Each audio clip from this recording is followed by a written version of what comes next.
Ganjar Pranowo, Anies Baswedan, dan Prabowo Subianto menjadi tiga tokoh yang selalu menempati elektabilitas tertinggi survei Capres 2024. Ganjar selalu berada di posisi 1 mengalahkan Anies dan Prabowo dalam simulasi 3 Capres. Namun dia mengejutkan, jika survei dilakukan dengan simulasi 2 pasang calon, maka Anies Baswedan mengalahkan Ganjar dan Prabowo dalam survei CSIS.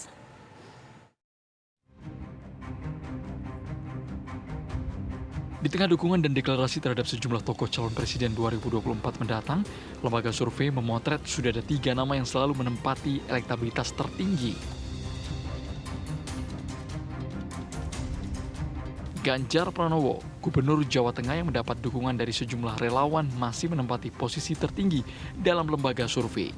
Mesin politik Ganjar yang digerakkan relawan mampu mendongkrak elektabilitasnya menjadi posisi pertama dengan angka berkisar 30 hingga 40%. Anies Baswedan, Gubernur DKI Jakarta yang kini sudah mulai buka suara soal rencananya mendekati partai politik masuk dalam 3 besar elektabilitas Capres 2024. Anies yang segera meninggalkan kursi DKI 1 juga sudah memiliki mesin politik relawan yang semakin banyak mendorongnya menjadi presiden. Prabowo Subianto, Ketua Umum Partai Gerindra juga selalu bertengger di posisi 3 besar survei elektabilitas Capres 2024. Tiket sebagai ketua partai dan mesin politiknya membuat Prabowo bisa leluasa untuk meningkatkan elektabilitasnya. Berdasarkan data terbaru Carta Politika Survei Indonesia yang melakukan survei pada 6-13 September 2022, Ganjar teratas dengan 31,3%, disusul Prabowo 24,4% dan Anies 20,6%.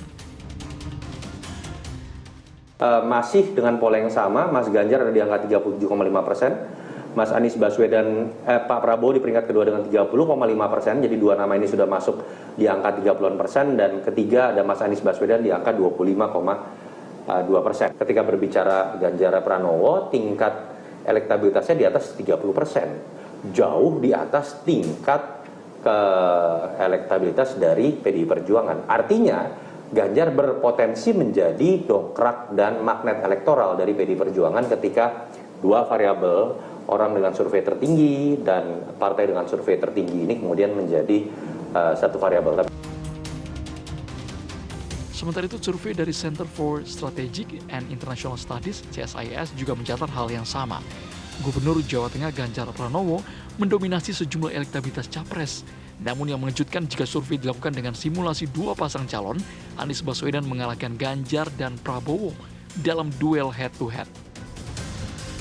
Ya, jadi ketika dilakukan simulasi 2 nama head to head antara Pak Anies dan Pak Ganjar, Pak Anies mendapatkan 47,8, Pak Ganjar mendapatkan 43,9, 0,8 responden belum menentukan pilihan, dan 7,6% responden ada yang mengaku tidak tahu, tidak bersedia menjawab atau rahasia. Itu saya menduga bahwa sekarang situasinya sebenarnya sudah mulai stabil suara-suara capres dan suara-suara partai. Meskipun akan ada perubahan-perubahan, tapi perubahan-perubahan itu naik turunnya, misalnya kalau konstelasinya sekarang hanya ada 3 nama, itu hanya akan berada di 3 nama itu aja. Survei CSIS dilakukan pada 8-13 Agustus 2022 terhadap responden berusia 17-39 tahun sebagai pemilih muda. Penarikan sampel menggunakan multi-stage random sampling terhadap 1.200 responden di 34 provinsi dengan margin of error 2,84% dan tingkat kepercayaan 95%. Tim TV One mengabarkan.